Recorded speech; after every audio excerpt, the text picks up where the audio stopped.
Hola, mi nombre es Ángela Gómez y esto es Ella Soy, el programa de las mujeres de France 24. Estos son los titulares de esta semana. Una década después de que Italia aprobara las uniones civiles homosexuales, el país sigue en el rezago. La Roma de la ultraderechista Giorgia Meloni se niega a legalizar el matrimonio igualitario y deja en el desamparo legal a los hijos de parejas homoparentales. ¿Es la prostitución una forma de violencia? La Corte Suprema de Colombia determinó que sí, al definirla como hija de relaciones de poder desiguales y de la discriminación basada en el sexo. Un fallo histórico en una región donde los vacíos legales sobre este tema siguen siendo profundos. Les contamos. Y ya no se hablará más del síndrome de ovario poliquístico. Una corrección médica histórica reconoce que su verdadero nombre es síndrome metabólico ovárico poliendocrino. Analizamos por qué este cambio va más allá de las palabras y cómo impactará a la salud de las mujeres. Comenzamos en Italia. Este 20 de mayo se cumplen 10 años desde que el país aprobó la ley que le dio luz verde a las uniones civiles entre personas del mismo sexo. Un avance que le ha permitido a decenas de miles de parejas reconocer sus derechos. Sin embargo, pese al aniversario, las ciudadanías diversas luchan hoy contra la ofensiva conservadora del gobierno de extrema derecha de Giorgia Meloni. El informe es de Hugo Caro Jiménez. Un aniversario histórico para las ciudadanías LGBTI en Italia, pero celebrado con recelo desde el gobierno de Giorgia Meloni. El 20 de mayo de 2016, desafiando a los sectores más conservadores, se aprobaba la ley Scirinà de uniones civiles homosexuales. Un avance que ya nacía tarde en comparación con vecinos como España, Francia o el Reino Unido. Una década después, las cifras demuestran su éxito.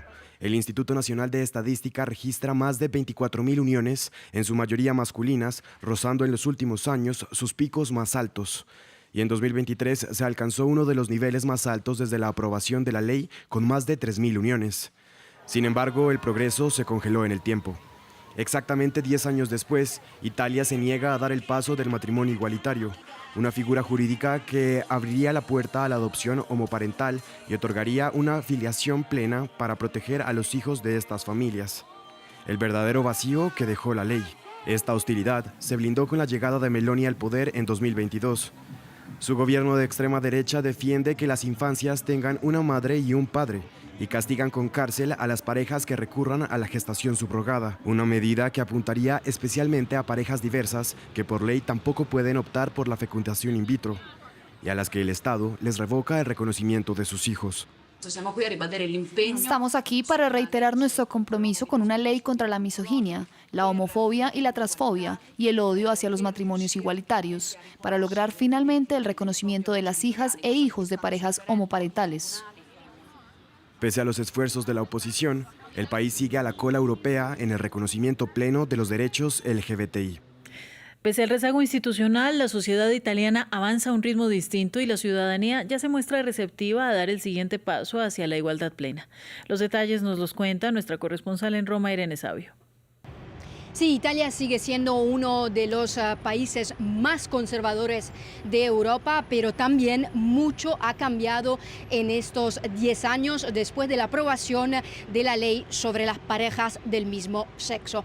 De hecho, estas familias hoy existen, son visibles en la sociedad, pagan impuestos y tienen hipotecas. Encuestas incluso revelan que la mayoría de los italianos estarían dispuestos a dar un paso más hacia el denominado matrimonio igualitario, algo completamente impensable hasta hace poco. La mayoría de los problemas se dan sobre el asunto de los hijos. Es ahí donde hay grandes polémicas aún al día de hoy. No se permiten las adopciones ni tampoco para parejas lesbianas el acceso a la fecundación asistida en Italia, razón por la que muchas de estas parejas siguen acudiendo al extranjero para someterse a estas prácticas, por ejemplo, a países como España.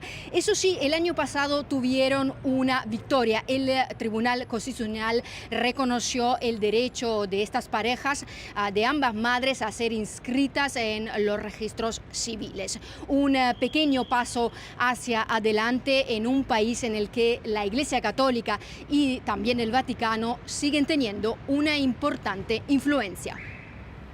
Cambio de tema. En Colombia, la Corte Suprema emitió un fallo histórico. Establece que la prostitución es, por antonomasia, una expresión de violencia estructural. El tribunal reconoce que esta práctica nace de relaciones de poder desiguales y de la discriminación basadas en el sexo. Una decisión que implica un auténtico cambio de paradigma. ¿Cuál es el panorama en el resto de la región? Lo vemos en este informe de Diego Bassani. Colombia da un paso adelante hacia un nuevo paradigma legal sobre la prostitución. En medio de la revisión de un caso de un hombre condenado por el delito de explotación sexual comercial agravada y actos sexuales abusivos contra menores de 14 años, la Sala de Casación de la Corte Suprema de Justicia se pronunció sobre el marco conceptual de la explotación sexual. El tribunal dictaminó que la prostitución está enmarcada dentro de procesos de violencia estructural y aclaró que no se debe hablar de cliente, sino de explotadores sexuales directos, prostituyentes o demandantes. La prostitución no puede ser comprendida como una actividad neutra o voluntaria en términos abstractos. Por el contrario, es un sistema de desigualdad y discriminación basado en el sexo, que reproduce relaciones de poder históricamente desiguales y configura una forma de violencia. Según cifras oficiales, en Colombia hay más de 40.000 personas en situación de prostitución. El fallo judicial fue celebrado por parte del movimiento feminista del país sudamericano, aunque provocó reparos por parte de mujeres con posturas no abolicionistas como la activista y senadora electa Alejandra Omaña. Sin embargo, consideramos necesario expresar nuestra preocupación frente a aquellos apartes de la decisión que parecen extender la noción de explotación sexual a toda forma de trabajo sexual ejercido por personas adultas. En América Latina hay posiciones legales dispares con respecto a este fenómeno. En países como Ecuador, Perú, Bolivia y Uruguay, pagar por sexo está legalizado con restricciones, mientras que Argentina tiene un marco legal con perspectiva abolicionista que restringe la compra, venta y organización de cuerpos. Según el más reciente reporte de la Organización de Estados Americanos sobre el tema en la región, las personas en situación de prostitución tienen un estado de carencia de una protección legal clara que les coloca en una condición de vulnerabilidad. El síndrome de ovario poliquístico desaparece de los libros de medicina. En adelante será reconocido como síndrome metabólico ovárico poliendocrino. El cambio de nombre importa y mucho porque reconocerá de forma más precisa un padecimiento que afecta al menos a 170 millones de mujeres en el mundo. Para entender el impacto de este giro nos acompaña la doctora Carla Isabela Viña Vázquez. Ella es ginecóloga, obstetra y especialista en endocrinología ginecológica. Doctora, muchas gracias. Bienvenida a Ellas Hoy. Hola, muchas gracias por la invitación. Pues es un gusto y hablemos de la palabra poliquístico, que ha sido un arma de doble filo durante décadas, que ha llevado a subestimar los síntomas y los diagnósticos, porque este síndrome se diagnosticaba erróneamente. Así es, fíjate que ahora estamos en una parte pues fundamental, es algo histórico este cambio, porque normalmente siempre se le había dado un enfoque totalmente distinto, ya sea que se había normalizado o se había minimizado los síntomas femeninos. Ahora no solamente ya quitamos los quistes como tal en el término, sino que ahora vemos que hay afectaciones endocrinas, metabólicas, cardiovasculares. Ahora entonces esta medicina está mucho más enfocada en dar una mejor atención y calidad de vida a la mujer.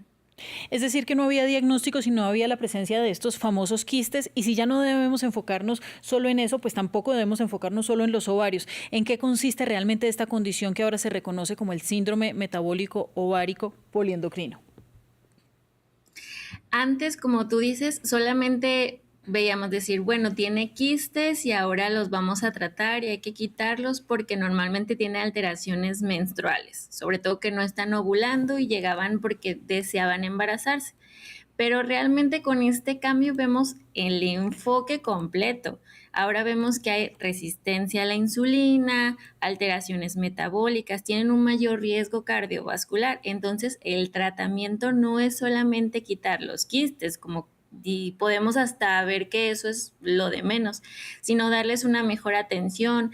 Esta resistencia a la insulina al final y en unos años puede ocasionar diabetes o desarrollarse en diabetes, por lo que ahora un manejo integral mejoraría completamente la salud femenina.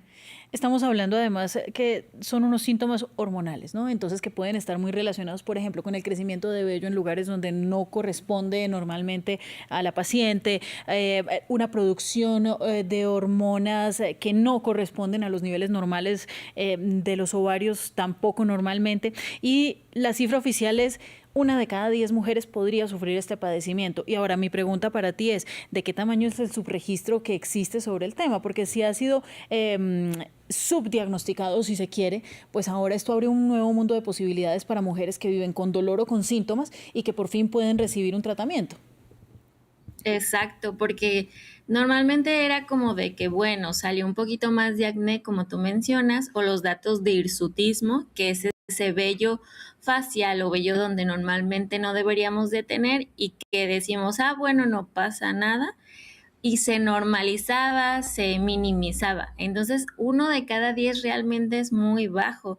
Yo podría decir que en la consulta veo 6 de cada 10 y que normalmente este síndrome, que es pues endocrino, es metabólico, pues normalmente no tienen estos quistes que llamamos, porque además también se confunden, a veces no son quistes, eran folículos y folículos es lo normal. Entonces ya cuando empezamos a ver estas alteraciones, podríamos ya ponerlas y darles un tratamiento adecuado, porque una paciente ahora con este nuevo término puede no tener quistes, pero puede tener todo este síndrome y entonces ahora sí darle un manejo adecuado, porque no solamente es manejo hormonal, es calidad de vida, es atención, es suplementación, es hábitos.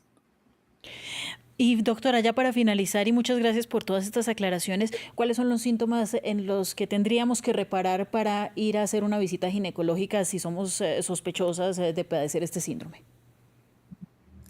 Primero que nada, no normalicemos ningún dolor. No es normal tener mucho dolor en la menstruación. No es normal el tener más vello, decir, ah, bueno, yo siempre tuve mucho vello.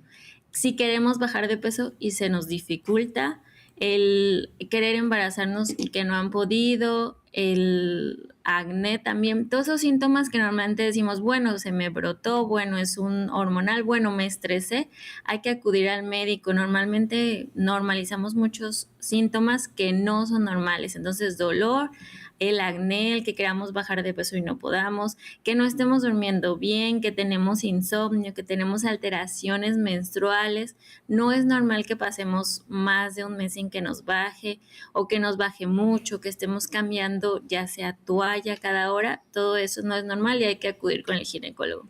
Pues muchísimas gracias. Es la doctora Carla Isabela Aviña Vázquez, ginecóloga, obstetra, especialista en endocrinología, así que muy apropiadas todas las recomendaciones. Un feliz día, doctora. Gracias. Gracias, muchas gracias. Y de esta manera llegamos al final del programa. Para ver este y otros episodios nuevamente, ustedes pueden visitar france24.com. Nos vemos en una próxima oportunidad.